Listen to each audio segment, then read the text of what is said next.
അധികാരത്തിൽ വന്ന വി.ഡി. സതീശൻ സർക്കാർ കേരളത്തിലെ തദ്ദേശ സ്വയംഭരണ സ്ഥാപനങ്ങളെ ഞെക്കിക്കൊല്ലുന്നതിനു വേണ്ടി ഇടതുപക്ഷ ജനാധിപത്യ മുന്നണി ഗവൺമെന്റ് അനുവദിച്ചിരുന്ന ഫണ്ടുകൾ വെട്ടിക്കുറച്ച നടപടിക്കെതിരെ കേരളത്തിലെ മുഴുവൻ തദ്ദേശ സ്വയംഭരണ സ്ഥാപനങ്ങൾക്ക് മുമ്പിലും LDF-ന്റെ ആഭിമുഖ്യത്തിൽ ഇതുപോലുള്ള സമരങ്ങൾ നടക്കുകയാണ്. അതോടൊപ്പം തന്നെ കെടുകാര്യസ്ഥതയുടെ പ്രതീകമായി മാറിയ തദ്ദേശ സ്വയംഭരണ സ്ഥാപനങ്ങളുടെ മുമ്പിൽ നമ്മുടെ തുവൂർ ഗ്രാമപഞ്ചായത്ത് ഭരണസമിതി പോലുള്ള ഭരണസമിതികളോടുള്ള പ്രതിഷേധവും ഈ മാർച്ചിന്റെ ഒരു പ്രധാനപ്പെട്ട ലക്ഷ്യമാണ്.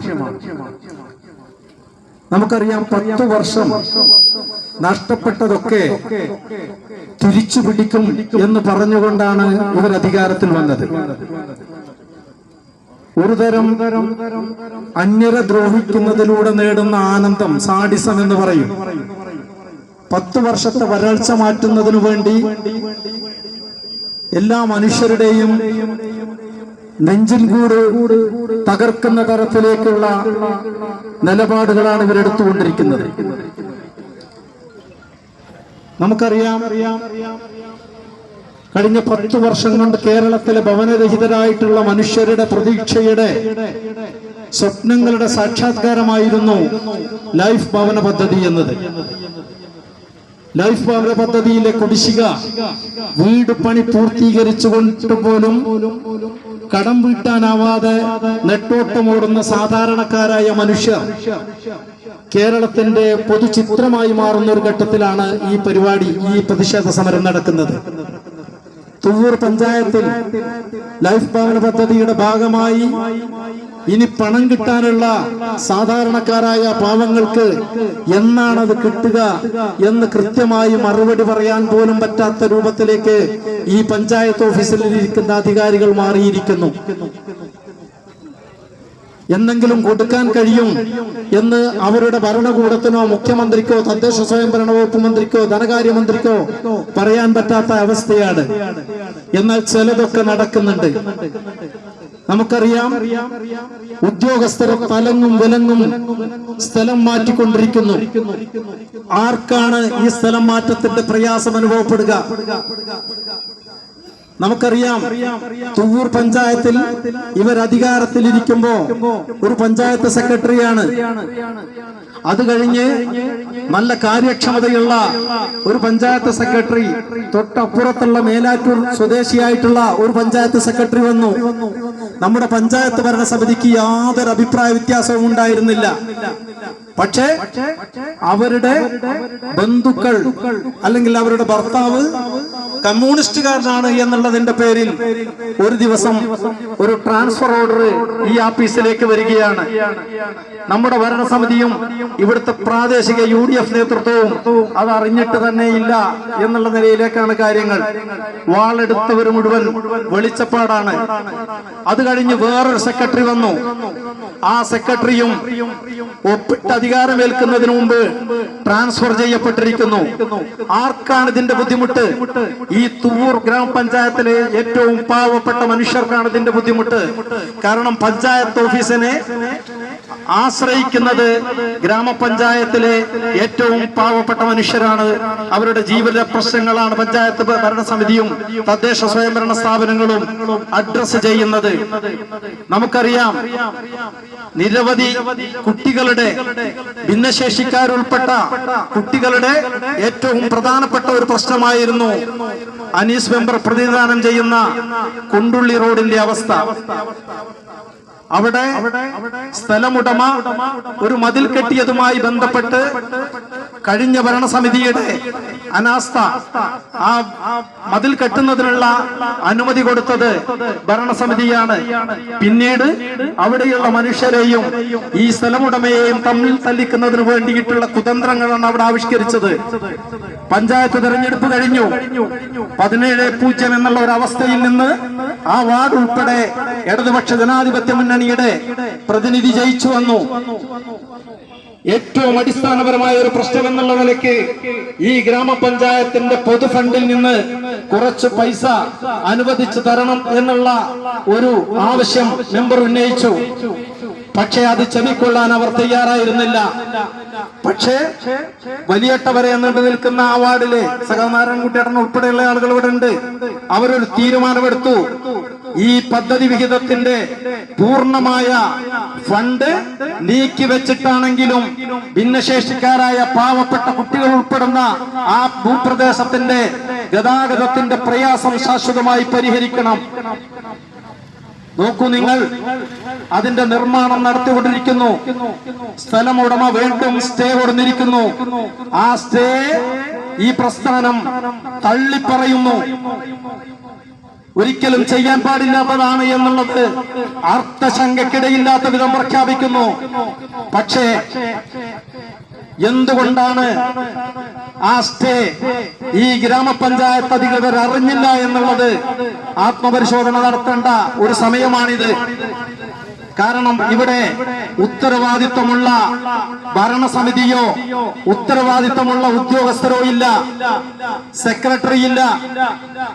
7-ാം തീയതി ഹൈക്കോടതിയിൽ ഈ സ്റ്റേ ഹിയറിംഗിന് വരുമ്പോ അതിന്റെ ന്യായം പറയാൻ ഒരു വക്കീലിനെ നിയമിക്കാൻ, കോൺസുലേറ്റ് അഡ്വക്കേറ്റിനെ നിയമിക്കാൻ ഈ തദ്ദേശ സ്വയംഭരണ സ്ഥാപനത്തിൽ നമ്മുടെ തുവൂർ പഞ്ചായത്തിന് അതിന്റെ അധികാരികൾക്ക് കഴിഞ്ഞിട്ടില്ല. അതുകൊണ്ടോ 5-ാം തീയതി നമ്മൾ ആദ്യം ഇവരോട് അന്വേഷിച്ചപ്പോ ഇവര് പറഞ്ഞത് 7-ാം തീയതി നോട്ടീസ് ഇല്ലാതെയാണ് ഹൈക്കോടതി വിധി പറഞ്ഞത് എന്നാണ്. നമ്മൾ ബന്ധപ്പെട്ട വക്കീലന്മാരോട് അന്വേഷിച്ചപ്പോ ഒരിക്കലും അങ്ങനെ ഒരു കീഴ്വഴക്കം പ്രത്യേകിച്ച് തദ്ദേശ സ്വയംഭരണവുമായി ബന്ധപ്പെട്ട വിഷയത്തിൽ ഉണ്ടാവില്ല എന്ന് ഉറപ്പു നൽകി. അപ്പോഴാണ് ഇതിന്റെ ഉള്ളിൽ വന്ന് അന്വേഷിച്ചപ്പോ 5-ാം തീയതി ഒരു പ്രതിനിധി എറണാകുളത്തിൽ നിന്ന് ഹൈക്കോടതിയുടെ നിർദ്ദേശപ്രകാരം ഇത് സ്റ്റേ ചെയ്യുന്നതിന് വേണ്ടി ഒരു നോട്ടീസ് കെട്ടിയിരിക്കുന്നു. 7-ാം തീയതി ഹൈക്കോടതി അത് വിചാരണക്കെടുക്കുമ്പോൾ നിങ്ങൾക്ക് എന്തെങ്കിലും പറയാനുണ്ടോ എന്ന് അധികൃതരോട് ചോദിച്ചപ്പോ ആ നോട്ടീസ് കിട്ടിയതായി ഭവിക്കാതെ അവിടുത്തെ ജനങ്ങളെ ബുദ്ധിമുട്ടിക്കുന്നതിന് വേണ്ടിയിട്ടുള്ള ബോധപൂർവമായ പ്രവർത്തനമാണ് ഗ്രാമപഞ്ചായത്തിന്റെ ഭാഗത്ത് നിന്നുണ്ടായത്. സ്റ്റേ വന്നിരിക്കുന്നു. ഇനി അത് വെക്കേറ്റ് ചെയ്യുന്നതുമായി ബന്ധപ്പെട്ട് ചോദിച്ചപ്പോ ഇവിടെ ഉണ്ടായിരുന്ന അഡ്വക്കേറ്റ് കൗൺസിൽ അംഗം മന്ത്രിയുടെ PA എന്നാ പറഞ്ഞത്. അഡ്വക്കേറ്റുമാർക്ക് ക്ഷാമമുള്ള ഒരു പ്രസ്ഥാനമല്ലല്ലോ UDF-ഉം കോൺഗ്രസും ലീഗും ഒക്കെ. എന്തുകൊണ്ടാണ് പുതിയൊരാളെ നിയമിക്കുന്നതുമായി ബന്ധപ്പെട്ടുള്ള നടപടിക്രമങ്ങൾ പൂർത്തീകരിക്കാത്തത് എന്ന ചോദ്യമാണ് അവിടുത്തെ പാവപ്പെട്ട മനുഷ്യർ ഉന്നയിക്കുന്നത്. മറ്റൊന്ന് നമുക്കറിയാം, മുസ്ലിം ലീഗിന്റെ പഞ്ചായത്ത് പ്രസിഡന്റിന്റെ ഫേസ്ബുക്ക് പോസ്റ്റിൽ ഇന്നലെ രാത്രിയും ഞാൻ സെർച്ച് ചെയ്തപ്പോ അത് ഡിലീറ്റ് ചെയ്തു പോയിട്ടില്ല. 2025 നവംബർ മാസം 2-ാം തീയതി. കൂട്ടരെ നിങ്ങൾ ആലോചിച്ച് നോക്കുക, ഏതാണ്ട് 10 മാസമായി ഒരു ഉദ്ഘാടന മഹാമകം മാമ്പുഴയിൽ നടക്കുകയുണ്ടായി. 1.5 കോടി രൂപ മുഹമ്മദ് റിയാസിന്റെ പേരില്ല, പിണറായി വിജയന്റെ പേരില്ല, ഒരാളുടെയും പേരില്ല. 1.5 കോടി രൂപ ഇടതുപക്ഷ ഗവൺമെന്റിന്റെ ബജറ്റിൽ നിന്ന് പിടിച്ചു വാങ്ങിയ അനിൽകുമാറിന്റെ റോഡിന്റെ ഉദ്ഘാടനം എന്നാ പറയുന്നത്. ഇപ്പോഴും ആ പോസ്റ്റ് അവിടെ കിടക്കുക. ആ ഉദ്ഘാടനം കഴിഞ്ഞതിന് ശേഷം അമ്മയുടെ ഗർഭത്തിൽ ഊറിയ ശിശുക്കൾ ഇപ്പോ പിച്ച വെച്ച് നടക്കാൻ തുടങ്ങി. ഇപ്പൊ അവരോട് നമ്മൾ ചോദിക്കട്ടെ, അവരുടെ കുടുംബത്തിൽ നിന്നുള്ള ഏതെങ്കിലും ഒരു ഗർഭിണികളെ തരിപ്രമുണ്ട മാമ്പുഴ റൂട്ടിലൂടെ ഏതെങ്കിലും ഒരു വാഹനത്തിൽ കൊണ്ടുപോകാൻ ധൈര്യമുള്ള എത്ര ലീഗുകാരുണ്ട്? സാധാരണക്കാർക്ക്, പ്രായമായവർക്ക്, ഗർഭിണികൾക്ക് യാത്ര ചെയ്യാൻ പറ്റാത്ത രൂപത്തിലേക്ക് അവിടെ കിടക്കുക. ഇവരതിന്റെ ഉദ്ഘാടനം നിർവഹിച്ചിട്ട് അനിൽകുമാർ അന്ന് MLA ആണ്. ഇപ്പൊ റവന്യൂ വകുപ്പ് മന്ത്രിയാണ്, ഏറ്റവും പ്രധാനപ്പെട്ട വകുപ്പാണ്, മന്ത്രിസഭയിലെ രണ്ടാമനാണെന്ന് പറയുന്നുണ്ട്, മൂന്നാമനാണെന്ന് പറയുന്നുണ്ട്. പക്ഷെ യാതൊരു കൂട്ടുമല്ല. കാരണം അവന്റെ 14,000 വോട്ട് 44,000 വോട്ടായി. കാരണം എന്താ? കാരണം വെള്ളാപ്പള്ളി എന്ന് പറയുന്ന 80 വയസ്സുകാരനെ പിണറായി വിജയൻ കാറിൽ കയറ്റി, അതുകൊണ്ട് എല്ലാവരും വോട്ട് ചെയ്തോളൂ, പിണറായി വിജയൻ RSS ആയിരിക്കുന്നു എന്ന് നട്ടാൽ നുളക്കാത്ത നുണ എല്ലാ വീടുകളിലും കയറി പറഞ്ഞു. ഇപ്പൊ എന്താ സ്ഥിതി? വെള്ളാപ്പള്ളി നടേശന്റെ കാൽച്ചുവട്ടിൽ സാഷ്ടാംഗം നയിച്ചുകൊണ്ടിരിക്കുന്ന ബിന്ദു കൃഷ്ണ എന്ന് പറയുന്ന മന്ത്രി, വെള്ളാപ്പള്ളി നടേശന്റെ മകൻ, BJPയുടെ സഖ്യകക്ഷിയായിട്ടുള്ള മകനെ ആശ്ലേഷിക്കുന്ന ആഭ്യന്തര വകുപ്പ് മന്ത്രി രമേശ് ചെന്നിത്തല, തൂവൂർക്കാർക്ക് എന്ത് കിട്ടി? തൂവൂർക്കാർക്ക് കുണ്ടും കുഴിയുമുള്ള ഗതാഗതയോഗ്യമല്ലാത്ത മാമ്പുഴ ഇലാശ്ശേരി റോഡ് കിട്ടി. ഈ രൂപത്തിലേക്കുള്ള പ്രവർത്തനങ്ങളാണ്. ഞാൻ ദീർഘിപ്പിക്കുന്നില്ല. മറ്റൊരു പ്രധാനപ്പെട്ട കാര്യം, ഈ ഗ്രാമപഞ്ചായത്തിലേക്ക് പിണറായി വിജയന്റെ കാലഘട്ടത്തിൽ നമ്മുടെ പാവപ്പെട്ട സ്ത്രീകൾക്ക് 35 വയസ്സ് മുതൽ 60 വയസ്സ് വരെയുള്ള പാവപ്പെട്ട സ്ത്രീകൾക്ക് 1000 രൂപ സ്ത്രീ സുരക്ഷാ പദ്ധതിയുടെ ഭാഗമായിട്ട് കിട്ടുമായിരുന്നു. 1000 എന്ന് പറയുമ്പോ 10,000 വരുമാനമുള്ള ആളുകൾക്ക് ഒരു പുച്ഛമുണ്ടാവും. പക്ഷേ 1000 രൂപ ഒന്നും രണ്ടുമല്ല, 300ഓളം സ്ത്രീകൾക്കാണ് 2 മാസം 30 ലക്ഷം രൂപ വീതം. 3000ഓളം സ്ത്രീകൾക്ക് 30 ലക്ഷം രൂപയോളം ഈ ഗ്രാമപഞ്ചായത്തിൽ നിന്ന് കിട്ടിക്കൊണ്ടിരുന്നത്. ആ പദ്ധതി നിർത്തലാക്കി. എന്നിട്ട് അവർ ചെയ്തതെന്താണെന്ന് അറിയങ്ങള്? KSRTC കയറിക്കോൾ എന്നാ പറയണത്. നിങ്ങളോട് KSRTC കയറാൻ പറഞ്ഞ എവിടെ പോയിട്ടാ നിങ്ങൾ കയറുക? ഒന്നുകിൽ പാണ്ടിക്കാട് പോകണം, KSRTCന്റെ സ്റ്റാൻഡ് കയറണമെങ്കിൽ ഒന്നുകിൽ വഴിക്കാട് പോകണം, അല്ലെങ്കിൽ പെരിന്തൽമണ്ണ പോകണം. ഇതാണ് തൂവൂർക്കാർക്ക് കിട്ടിയത്. 30 ലക്ഷം രൂപയാണ് ഒരു മാസം ഈ പഞ്ചായത്തിൽ. 1000 രൂപ